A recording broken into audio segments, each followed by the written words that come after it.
2013లో bitcoin $1కు లభిస్తే 2025కు వచ్చేసరికి bitcoin ధర ₹1,00,00,000 అమాంతం పెరిగిపోయింది.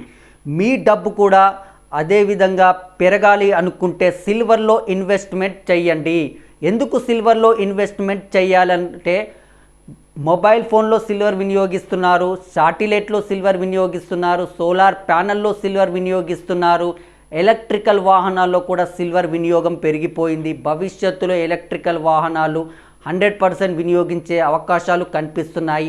అదేవిధంగా ఏ టెక్నాలజీకి కూడా విద్యుత్ చాలా అవసరమని శాస్త్రవేత్తలు చెప్తున్నారు. ఆ విద్యుత్లో కూడా సిల్వర్ వినియోగం ఉంటుంది. కాబట్టి సిల్వర్లో ఇన్వెస్ట్మెంట్ చేస్తే మీ డబ్బులు పెరిగే అవకాశం కనిపిస్తుంది. డిజిటల్ సిల్వర్లో ఇన్వెస్ట్మెంట్ చేయండి. అందుకు ఆదిత్య బిర్లాలో కానీ ఐసిఐసిఐ సిల్వర్లో కానీ ఇన్వెస్ట్మెంట్ చేస్తే రానున్న రోజుల్లో మీ డబ్బులు భద్రంగా ఉంటాయి. అదేవిధంగా మీరు ఇన్వెస్ట్మెంట్ చేసిన డబ్బు మరింత పెరిగే అవకాశం ఉంటుంది.